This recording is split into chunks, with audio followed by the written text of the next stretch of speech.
এজেন্সিকে আমি বলছি যে আমার অবস্থা খুবই খারাপ, আমাকে হসপিটালে নিয়ে যান, না হয়তো 1 ঘন্টার মধ্যে বের করে নিয়ে যান। উনি বলছে যে পরি ঘুমাচ্ছে, মানে আমার জীবনের চেয়ে পরির ঘুমটা ইম্পর্টেন্ট। তো পুলিশ আসতেছে, তখন ওনার ঘুম চলে গেছে, তখন আর ওনার ঘুম নাই। উনি বলছে যে আমাকে মারলে নাকি ওনার কিছুই হবে না, উনি অনেক বড় সেলিব্রিটি, এটা পরিমণি বলছে। 2 তারিখ হচ্ছে সকালে, মানে ওঠার পরে আর কি, ঘুম থেকে ওঠার পরে বাচ্চাকে প্রেস করে খাওয়ানোর পরে আমি বাজারের লিস্ট লিখতেছি রান্নাঘরে। তো রান্নাঘরে বাজারে লিস্ট লেখার পরে বাবু একটু কান্না করতেছে। কান্না করার পরে ওই যে সৌরভ, উনি আপুর মেকআপ রুম থেকে, মানে পরিমণির মেকআপ রুম থেকে আসছে, আইসা আমাকে বলতেছে যে পিঙ্কি বাবু কেন কান্না করতেছে। আমি বলছি যে ভাইয়া বাবু তো আমার সাথে, আমি যদি সাথে থাকি বাবুর তাহলে কান্না করবে না, আর যদি আমি একটু চলে আসি তাহলেই কান্না করে। তো বলতেছে যে ঠিক আছে বলে উনি আবার মেকআপ রুমে গেছে। আবার মেকআপ রুম থেকে আসছে, আমার বাজার লিখা শেষ, বড় এসে বলতেছে যে পিঙ্কি ওকে একটু সলিড খাবার দাও, মানে সৌরভ বলছে যে ওকে একটু সলিড খাবার দাও। তখন সলিড খাবার, আমি বলছি ভাইয়া ওকে তো 2 ঘন্টা পর পর সলিড খাবারটা দেওয়া হয়, তো 2 ঘন্টা তো হয় নাই, সলিড খাবারটা আমি তো একটু পরে দিই। বলছে যে ঠিক আছে, উনি বলছে ও যে ঠিক আছে। সৌরভটা পরির বাতার হয়। পরে সৌরভের সাথে কথা বলার পরে উনি আসছে মেকআপ রুম থেকে, যে কি বলতেছস বলে, মানে অশৃঙ্খল ভাষায় গালিগালাজ করে মেকআপ রুম থেকে আসতেছে, গালিগালাজ করে আসতেছে, এসে রুমেও এসে গালিগালাজ করতেছে, মানে চুদানি মাগি, কাঙ্ক্ষী মাগি, তোর মায়ের দি, মানে এত বিশ্রী, এত নোংরা ভাষা। একজন সেলিব্রিটির মুখের ভাষা হবে অনেক সুন্দর, যে মানে মানুষ শুনলে আবার শুনতে চাবে, এরকম ভাষা হবে। আর ওনার মুখের ভাষা শুনে মানুষ বমি করে দেবে, বমি যার না আসবে তারও চলে আসবে বমি। পরিমণি মানে এত বিশ্রী ভাষা, তাহলে ওনার ভাষা শুনে আর আমি আর কোনো কথা বলি নাই, ওনার মুখের দিকে হাঁ করে তাকাই আছি। ওর ভাষা অনেক খারাপ ছিল, মানে ওর আচার ব্যবহার অশৃঙ্খল ছিল, মানে ও একটা অশৃঙ্খল টাইপের লুক ছিল, যার কারণে মানে ওকে আমি আগেই, যখন আমি বুঝতে পারছি যে ও অশৃঙ্খল ভাষা লুক, মানে পড়ি, তারপরে হচ্ছে যে ওনার বাসায় থেকে ভালো কিছু শেখা যাবে না, মানে ভালো কিছু আসবেও না, ভালো কিছু শেখাও যাবে না। তখন আমি ওনার, মানে আমাকে কথা দিয়েছিল যে শুধু বাচ্চা রাখার জন্য, কিন্তু উনি কেসে ওনার বাসায় যাওয়ার পর আমাকে বাচ্চা রাখার কথা বলে, মানে রান্নাও করতে হয়, রাতে 2টা-3টা বাজে ডিমবাজি করতে হয়, মানে অনেক কিছু করতে হয়।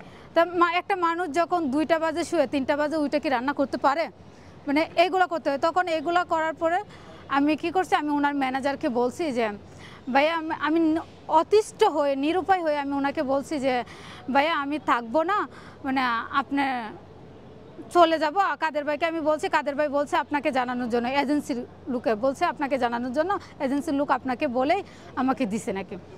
তারা উনি বলতেছে যে আমি এভাবে বলছি যে ভাই আপনারা যদি আমাকে এখন ছেড়ে দেন, এই মুহূর্তে ছেড়ে দেন, তাহলে আমি এখনই চলে যাব। আর যদি আপনারা এটা বলেন যে আমরা একটা লুক পাইলে তোমাকে ছাড়বো, তখন এটাও হইতে পারে। উনি আমাকে বলছে কি এইসব বিষয় আমি আর জানি না, মানে ওনার ম্যানেজার বলছে। তারপরে হচ্ছে যে মানে 2 তারিখের ঘটনা, 2 তারিখের ঘটনা হচ্ছে কি যে তখন বাজার লিস্টে যে দুধ বানানো নিয়ে, তখন তো এত বিশ্রী ভাষা গালিগালাজ দিয়ে বলতেছে। পরে আমি বলছি যে আমি এতটুকুই বলছি যে আপু আগে যে মেয়েটা থাকতো, ওই মেয়েটা তো দিনের বেলা একটু কান্না করলে 1-2 বার দুধ দিত। উনি আমাকে বলে সুদানি মাগি, কাঙ্ক্ষী মাগি, এই বাচ্চাকে আমার না তোর, বলে আমাকে তাফরানি শুরু করছে। এটা পরি বলছে কথা। তারপরে তাফরানি শুরু করছে, তাফরানি শুরু করলে তো আমি প্রথমে মেবি ভাবছি আমাকে 1-2টা তাপড় দিবে, দিয়ে চলে যাবে, কিন্তু আমি ওনার দিকে 1-2টা তাপড়কে এভাবে হা করে তাকাই আছি ওনার দিকে। উনি আমাকে মাথাটা বলের মতো, মানে একবার ওই দিকে নিছে, একবার ওই দিকে নিছে, একবার পিছনে, একবার সামনে, ডানে বামে, মানে চতুর্দিক দিয়ে ঘুরাইছে। তারপরে আমি 2-3 বার নিচে পড়ছি, নিচে পড়ে আবার উঠছি, আবার এরকম করছে। কিন্তু সৌরভ যে দাঁড়ানো ছিল, সৌরভ এমন কথা বলেও নাই যে ওকে মারিস না, আর অনেক মারছস তো, ও কথা বলতে পারতেছে না, মানে এরকম কোনো কথা বলে না। ও তাকায় থেকে দেখছে আমাকে মারছে যে। আর ওই রুমে সিসি ফুটেজ আছে, সিসি ক্যামেরা আছে যে আমাকে যে মারছে।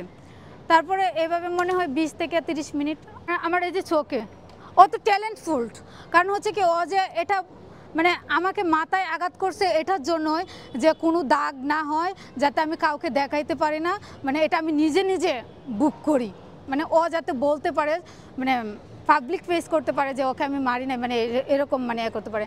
কিন্তু যখন আমি উঠে ঘুরে দাঁড়াই তখনই আমার এই যে এখানে চোখে বাম চোখে দিছে, চোখ সাথে সাথে ফুলে গেছে, নাক মুখ ফুলে গেছে। ফুলে যাওয়ারতেই মানে এই যে বোঝা যাচ্ছে যে উনি আমি প্রথমে পুলিশকে দিছি যখন 349 জি, যখন আমি 349-এ ফোন দিছি তখন ওনারা বলছে তোমাকে যে এভাবে মারতেছে, তোমার চোখ নাক মুখ ফুলে গেছে বলতেছো, কান্না করতেছো হসপিটালে যাওয়ার জন্য, তো একটু পিক দাও তো আমি দেখি। তখন আমি ওনাকে পিকটা তুলে দিছি। এখন আমাকে এভাবে সেন্সলেন্স হয়ে গেছি, কথা বলতে পারি না। মারতে মারতে আমাকে সেন্সলেন্স করে ফেলছে, পরি মারছে, হাত দিয়ে মেরেছে, ওর হাতই তো এক শক্ত। যখন আমি নিচে পড়ে যাই তখন ও মেকআপ রুমে চলে যায় মানে করে। তখন ওর কাজের মেয়েরা আমাকে বরফ দেয়, তারপরে পানি দেয় মাথায়। যখন দেখতেছে যে আমার অবস্থা খুবই খারাপ তখন ওকে আবার কাজের মেয়ে ডাকে মেকআপ রুম থেকে কাজের মেয়ে ডাকার পরে আসছে। যখন আমি কান্না করতেছি এমন করতেছি, হা করেছিলাম, মানে অনেকক্ষণ হা করেছিলাম, আমি মুখ বন্ধ করতে পারি নাই, মানে তাকাইছিলাম। ও আমাকে বলে কি যে মুখ বন্ধ করবে না কান্না বন্ধ করবে না তোকে আবার মার দিব। উনি বলছে যে আমাকে মারলে নাকি ওনার কিছুই হবে না, উনি অনেক বড় সেলিব্রিটি, আমার মতো লোককে মানে উনি হাজার হাজার মানুষকে গুম করতে পারবে, ওনার জন্য কোনো এটা বিষয় না, সাবজেক্টই না, কিছুই হবে না। এটা পরিমণি বলছে, মানে উনি একজন সেলিব্রিটি, ওনার জন্য এটা কিছু না। তারপরে ওনার যখন আমি একটু সুস্থ হয়েছি মানে করছি তখন আমি নাকি অ্যাক্টিং করি, সেন্সলেন্স হয়ে গেছে এগুলো নাকি আমি অ্যাক্টিং করতেছি উনি বলছে। তখন সেন্সলেন্স হওয়ার পরে আমি যখন একটু স্বাভাবিক তখন আমি ওর দুইটা এভাবে বলছি যে আপু আমি আপনার দুইটা পায়ে পড়ি, আমাকে বের হইতে দেন, না হয়তো আমাকে হসপিটালে নিয়ে যান, দুইটাতে একটা করেন। ওর কাজের মেয়ে বৃষ্টিকেও আমি এভাবে বলছি যে বৃষ্টি আপু আমি আপনার পায়ে পড়ি, আমাকে বের হইতে দেন, না হয়তো হসপিটালে নিয়ে যান, আমি বাঁচবো না। আমার এজেন্সিকে আমি বলছি যে কাদের ভাই আমার অবস্থা খুবই খারাপ, আমাকে হসপিটালে নিয়ে যান, না হয়তো 1 ঘন্টার মধ্যে বের করে নিয়ে যান। উনি বলছে যে আমি পরি ঘুমাচ্ছে, মানে আমার জীবনের চেয়ে পরির ঘুমটা ইম্পর্টেন্ট, মানে আমার লাইফের কোনো দাম নাই, মানে পরির ঘুমের দাম আছে। উনি বলার পরে 1 ঘন্টা পরে বলছে আমাকে নিয়ে যাবে, 1 ঘন্টা পরেও উনি আসে না। না আসলে আবার ফোন দিছি, আমাকে বলতেছে যে পিঙ্কি ঘুমাচ্ছে, পরি ঘুমাচ্ছে। তখন আমি বললাম যে কান্না করে বললাম যে ভাই আমার লাইফের চেয়ে কি পরির ঘুম ইম্পর্টেন্ট? ওই মেয়েটাকে বলছি, বলে গিয়ে আমরা বলতে পারবো না, আপু ঘুমাচ্ছে, রাগ হয়ে যাবে বললে। আমি বলছি তাহলে আপনারা আমাকে বের করে দেন, আমি হসপিটালে যাই, নাহলে আপনারা হসপিটালে নিয়ে যান। ওনারাও হসপিটালে আমাকে নিয়ে যাবে না, বলছে যে তুই মরলে এখানে মরবে, তোকে এখানে চিকিৎসা করব, মানে হসপিটালে নিয়ে যাবে না। তারপর হচ্ছে যে এভাবে যখন আমি পারতেছি না তখন আমি 999-এ ফোন দিই। 999-এ ফোন দিতে দিতে ওনারাও অতিষ্ঠ হয়ে যায় আমার ফোনে। 10 মিনিট 5 মিনিট পরে পরে আমি ফোন দিই, কারণ আমি আর পারতেছি না, আমি থাকতে পারতেছি না। তখন ওই আরিফুল ইসলাম এসআই ওনার সাথে আমাকে কন্ট্যাক্ট করায় দেয়।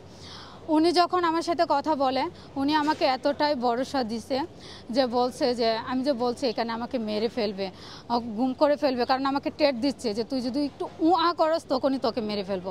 পড়ি মানে বলছে যে তোকে মারলে আমার কিছুই হবে না, মানে এরকম বলতেছে যে কান্নাও করা যাবে না, মানে অসুস্থতা প্রকাশ করা যাবে না।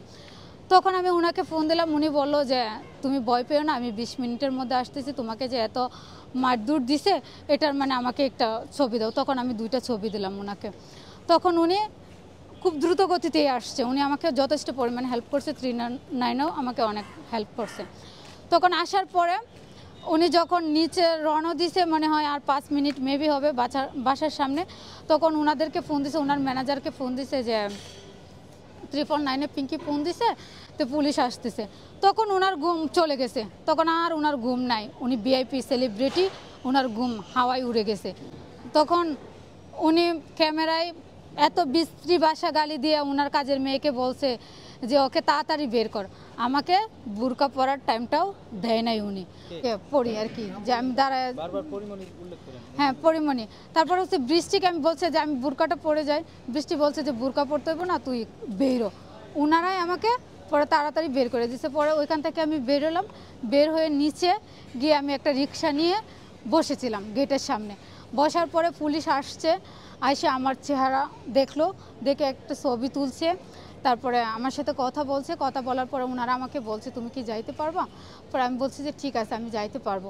যাওয়ার পথে রিক্সার মধ্যে মাঝখানে আমার শরীরের অবস্থা অনেক খারাপ হয়ে যায়। তখন ওই রিক্সাওয়ালা আবার আমাকে একটা সিএনজিতে তুলে দেয়। সিএনজিতে তুলে দেয়, ওই সিএনজিওয়ালা আমাকে কর্মীটোলা হসপিটালে নিয়ে যায়। কর্মীটোলা হসপিটালে নিয়ে যাওয়ার পরে আমার কথা বলাও বন্ধ হয়ে যায়, মানে কথা বলতে পারি না, উয়া করতেছি। তখন ওই লোকে আবার টিকিট কাটে আমার হাতে দেয়, ওনার টাকা দিয়ে, আমার কাছ থেকেও টাকা নেয় নাই, ওনার টাকা দিয়ে টিকিট টাকা কাটে দিছে।